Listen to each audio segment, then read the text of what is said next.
Hoje é terça-feira, já estávamos assim com o coração, muitas saudades do nosso entrevistado de toda terça.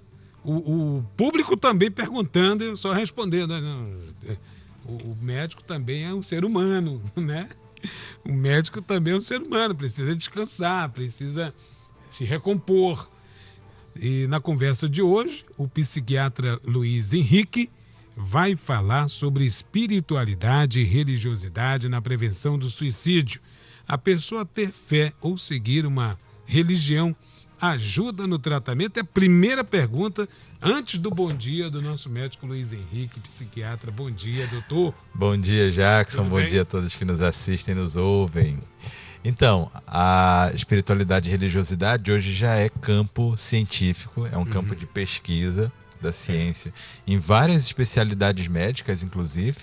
Na Associação Brasileira de Psiquiatria, por exemplo, nós temos a Comissão de Estudos e Pesquisa em Saúde Mental e Espiritualidade, né? Então, muitos temas da saúde mental são abordados na perspectiva da espiritualidade.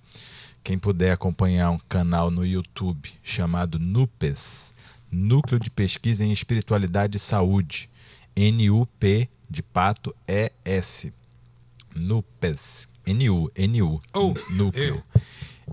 NUPES, que é um núcleo de pesquisa da Universidade Federal de Juiz de Fora, é o centro de referência no país e no mundo hoje nesse assunto, espiritualidade e saúde.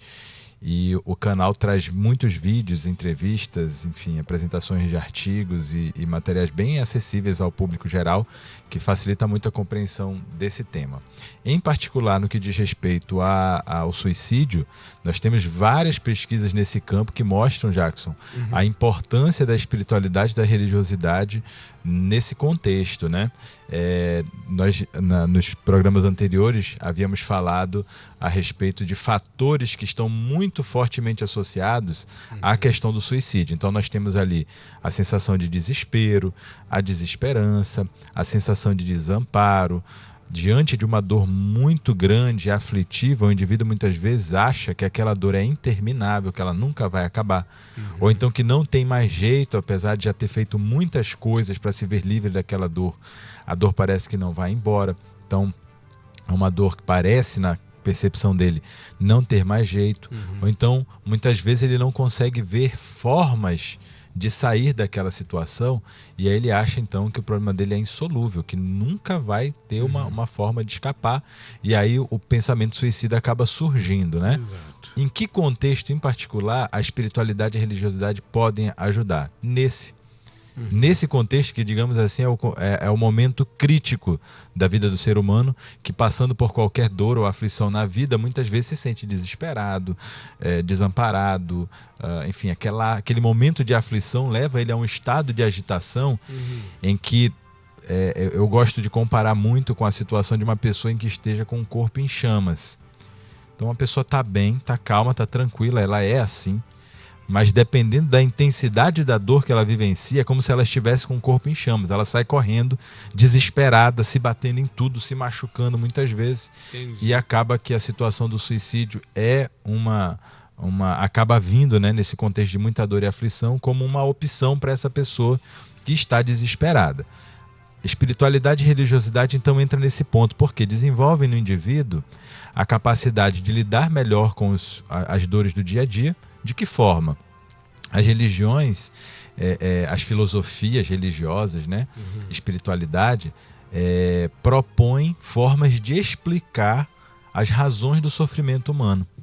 Então há religiões, por exemplo, que dizem que a dor e a aflição que a pessoa está vivendo agora seria por conta das vidas passadas, por conta de erros que cometeu nas vidas anteriores. Isso. E que aí a pessoa, passando por essa prova atualmente de maneira mais tranquila, equilibrada, resignada, agradecendo a Deus e buscando nele forças, ele teria então um futuro, uma vida futura melhor. Ou seja, ele tem a promessa de uma vida futura de paz. Se atrela a uma suposta vida passada. A uma suposta vida passada. Entendi. Em outras religiões que não têm essa questão da vida passada, simplesmente aceitam que se Deus é bom e é justo, há uma razão para ela estar vivendo aquele momento de dor e aflição. E que aquilo vai passar porque Deus vai ajudá-la a superar aquele momento de dor. Então, mesmo que não tenha uma perspectiva de espiritualidade no sentido de uma vida anterior ou de uma vida espiritual futura, a pessoa atribuir a Deus, de certo modo, a necessidade de passar por aquela dor, faz com que ela se sinta mais fortalecida e sofra menos diante da situação de aflição. Outras religiões que levam em consideração a vida futura, ou seja, o espírito foi criado junto com o corpo e aí não existe vida anterior, mas para essas religiões em que a vida após a morte existe, ou seja, o corpo morre, mas o espírito, a alma, aquele ser pensante e que vivifica o corpo, se ele se mantém vivo após a morte do corpo físico, cometendo suicídio, ele passaria por grandes aflições, por grandes sofrimentos, seria conduzido a uma região específica desse mundo, vamos dizer assim, espiritual, o inferno, o Vale dos Suicidas, enfim, esse espírito seria conduzido a uma condição muito pior. Então, as religiões que tratam da morte nessa perspectiva, né, em que o suicídio traria muito mais dor e aflição e sofrimento, elas também protegem, elas ajudam a diminuir as taxas de suicídio. Então, a religião e a espiritualidade, elas podem atuar de duas formas. Uma, trazendo paz, equilíbrio e serenidade para o indivíduo, que mesmo passando por inúmeros problemas na vida, conseguiria de maneira mais ou menos tranquila lidar com tudo isso, mesmo sentindo dor, não sofreria tanto. E aqui são duas coisas interessantes, que uma coisa é você ter um problema e ter uma dor, outra coisa é você sofrer com a dor e com o problema, porque depende muito de como você encara isso. Exatamente. Então nós vemos, por exemplo, alguns estudos na área de psicologia foram realizados com pessoas no Holocausto, e que elas, sobreviventes, né, depois foram perguntadas por que que naquela situação de reclusão, de prisão, né, e com ameaça de morte iminente, não cometeram suicídio ou não se entregaram, né, de alguma forma à morte. E eles diziam que aquilo tinha um sentido divino e que eles sabiam que a qualquer momento Deus ia salvá-los daquela situação. Então, olha como é que a espiritualidade age no indivíduo, deixando ele tranquilo, deixando ele calmo, ele esperando o momento em que a salvação daquela situação viria. Entendi. Né? Então, muitas vezes, aplicar essa ótica, a ótica espiritual ou religiosa, à sua vida, faz com que a pessoa encare os problemas de uma maneira diferente, dando um sentido positivo para aquela vivência, e aí a pessoa não entra no estado de desespero, de desesperança, de desamparo, porque muitas vezes ela encontra no próprio núcleo religioso que ela convive, ou mesmo sem ter um núcleo religioso, mas na divindade a que ela se vincula, ela encontra o amparo, a esperança, e o desespero vai embora, e ela consegue passar por aquela situação de dor e aflição sem grande sofrimento. E isso auxilia num tratamento. Auxilia muito, né? Inclusive nos tratamentos. Outras coisas que a gente observa também e que a ciência vem demonstrando é que a pessoa que faz o tratamento para depressão, para ansiedade, para qualquer tipo de transtorno mental, se ela desenvolve em si habilidades espirituais, é assim que a gente chama, né? Ou seja, ela tem dentro dela a religiosidade intrínseca, ou seja, íntima, a forma dela de se relacionar com uma divindade ou com um ser espiritual que ela elege como protetor, como um ser divino, ela tem uma recuperação melhor no tratamento, muitas vezes tem menos intercorrências durante o tratamento. Olha aí. E se recupera mais forte e mais rápido dessa circunstância que a doença pode provocar. Entendi. Mas esse é um elemento complementar, Jackson. A gente precisa reforçar isso. As pesquisas apontam que mais de 90% das pessoas que cometem suicídio têm um transtorno mental que não foi diagnosticado e não foi tratado. Certo. Só utilizar o recurso da espiritualidade e da religiosidade não é suficiente. É um complemento e aqui eu faço uma ressalva que é bem simples de entender. Uma pessoa com fome não é suficiente para ela rezar, manter a calma e o equilíbrio. Ela vai morrer de fome se ela não comer. Ela precisa da comida, o elemento biológico que nutre o corpo físico. Exato. Nós estamos falando de espiritualidade. Então, a religiosidade acaba entrando nesse contexto. E muitas religiões adotam a ideia de que o que é do corpo é corpo e o que é do espírito é espírito. Estamos trabalhando a questão da espiritualidade numa perspectiva religiosa, Sim. ou espiritualista, íntima do indivíduo, mas não podemos desconsiderar os fatores biológicos daquilo que é do corpo. Entendi. Então, as doenças mentais, Entendi. os transtornos mentais, hoje muito bem estudados e comprovados, né, ou comprovada cientificamente, a sua natureza biológica, a depressão, a ansiedade, o toque, o bipolar, o esquizofrênico, enfim, todas essas doenças, elas têm componentes biológicos em que o tratamento se faz por meio biológico também. Então, o tratamento requer o uso de medicamentos e de outras técnicas terapêuticas biológicas, mas que a pessoa não pode dispensar esse recurso. Da mesma forma que a pessoa com fome deve orar, sim, deve trabalhar seu coração na paz e na espiritualidade divina, mas não pode deixar de comer. Claro. Ela tem que ser alimentada, né? Muito Então, bom. a recomendação é buscar tratamento especializado com psiquiatra, buscar o suporte psicológico e buscar também a sua religião, a sua filosofia espiritualista, enfim, que te conecte com uma divindade e te fortaleça para suportar e superar as dificuldades do dia a dia. Aí a gente vai ter um pacote completo que atende, inclusive, ao conceito de saúde, sendo o conceito de saúde o bem-estar físico, psíquico e espiritual do indivíduo. Então, a gente atende o indivíduo nas três vertentes, tratando medicamente o aspecto biológico físico, psicologicamente com as psicoterapias e espiritualmente com os aspectos da religiosidade e da espiritualidade intrínseca. Muito bem. Então, posso falar mais? Tem mais assunto, tem tempo? Então vamos. Esse assunto é relevante para todo mundo, independente de cor, raça, idade. E até mesmo independente de religião. Independente de religião. O assunto a gente não está falando aqui de religião, nós estamos falando de religiosidade e espiritualidade. Muito bem, exemplificando vidas passadas, futuro, etc. Explicou muito bem, que abrangeu todas. Isso, e abrange todas as religiões. Na questão particular da frequência ao culto religioso, ao núcleo religioso, certo. Temos dois estudos que são relevantes, avaliaram mais de 100 mil pessoas durante 14 e 16 anos. Então são dois estudos muito interessantes que dizem que a pessoa que tem frequência regular no núcleo religioso tem de 3 a 5 vezes menor chance de cometer suicídio. Aquela pessoa que tem frequência pelo menos uma vez por semana ao seu núcleo religioso, mais uma vez, independente da religião que adote, a pessoa que sai de casa e vai para o núcleo religioso pelo menos uma vez por semana tem também de 3 a 5 vezes menos chance de cometer suicídio, independente de ter depressão, de ter suporte social ou de fazer uso de qualquer outro tipo de droga. Então, ir para o núcleo religioso, frequentar o núcleo religioso, pressupõe que o indivíduo está preocupado com as questões da espiritualidade intrínseca, está buscando lá os recursos que lhe auxiliam no enfrentar da vida no dia a dia. Então isso favorece, isso protege, isso é protetor, é um dos fatores protetores do suicídio. Se numa perspectiva a gente não consegue prevenir a depressão em si, a doença depressão, o transtorno de ansiedade, o transtorno bipolar, os transtornos de personalidade, o toque, a gente não consegue prevenir a doença em si.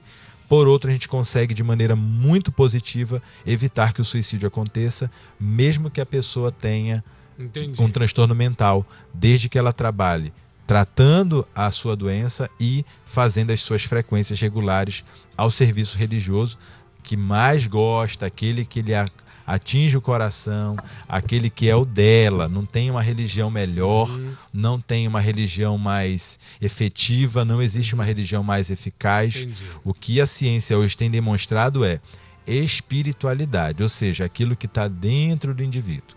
A religião, Jackson, é o meio que as pessoas utilizam para desenvolver espiritualidade. Certo. Elas vão na religião em busca disso.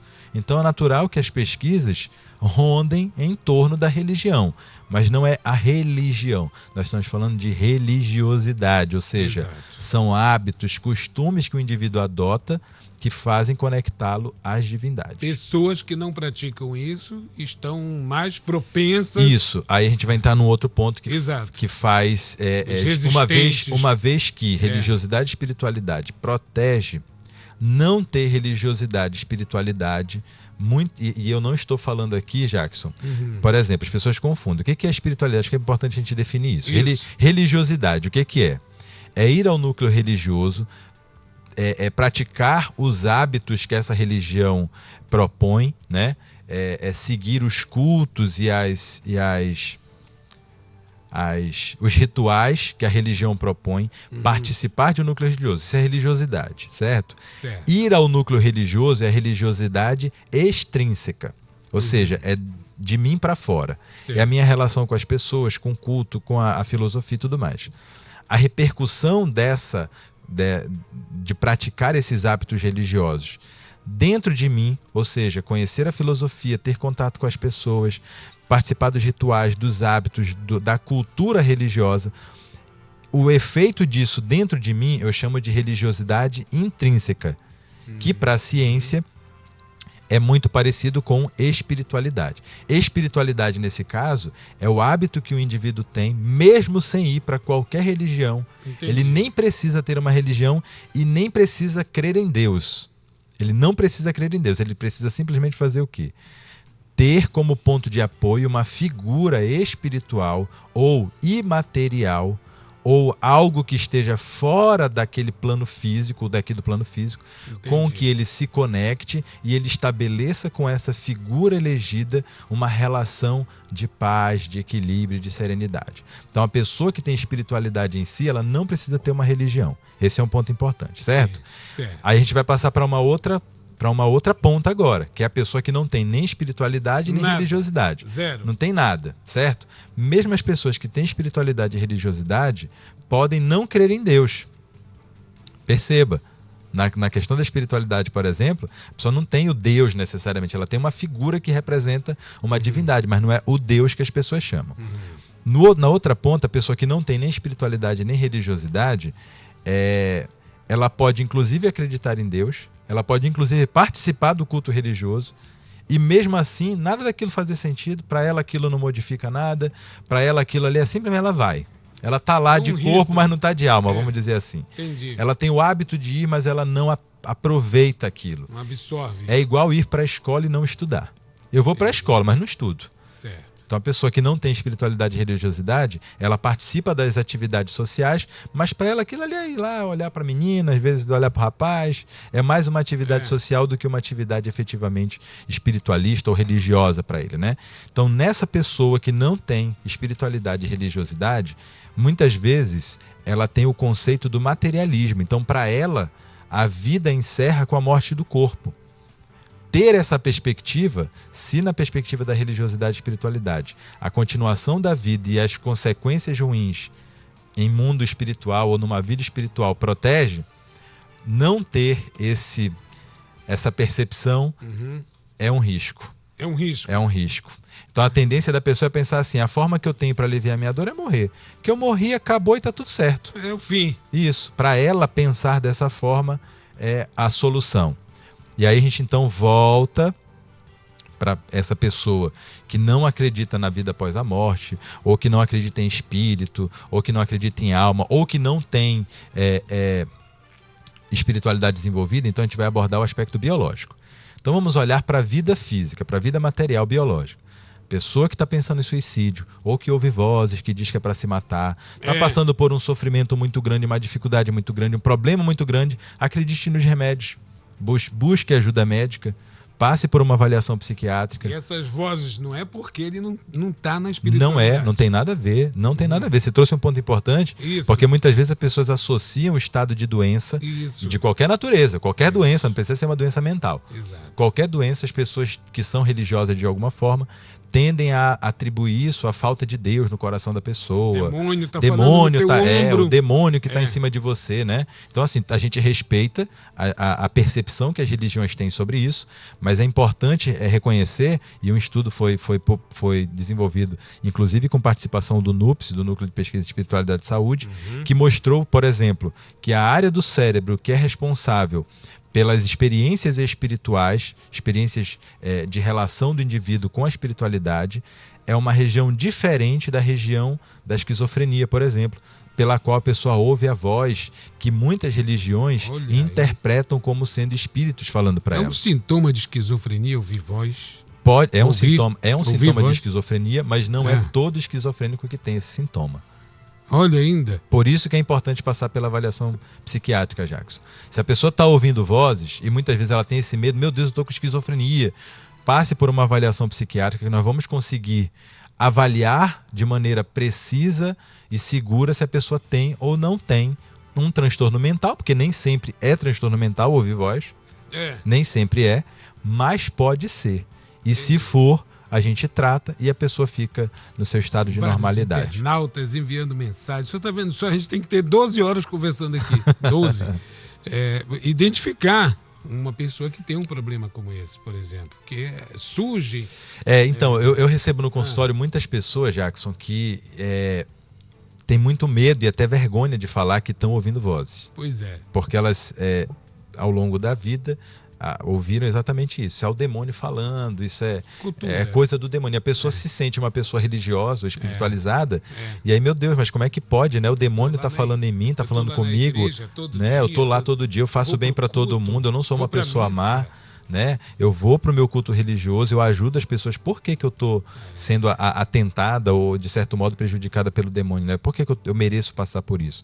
E aí a pessoa, aos poucos, a gente vai fazendo uma abordagem, ela acaba falando, e a gente precisa explicar que nem tudo, nem sempre isso é anormal, né? Isso pode estar no contexto de normalidade, mas quando estiver no contexto de anormalidade, existem tratamentos que suprimem essa voz. E a pessoa nota isso ao longo do tratamento. Doutor, hoje eu não ouço mais aquelas vozes que me perturbavam antes, e hoje eu estou bem, graças a Deus a coisa está funcionando bem, né? Então, a gente precisa reforçar, Jackson. Mais de 90% das pessoas que cometem suicídio têm um transtorno mental não diagnosticado, não tratado. Busquem ajuda, procurem um psiquiatra, procurem um psicólogo. Utilizem os recursos de espiritualidade como um complemento que efetivamente ajuda e reduz demais os riscos de suicídio. Não deixe de pedir ajuda, não tenha vergonha, não tenha medo. Fale. Busque ajuda.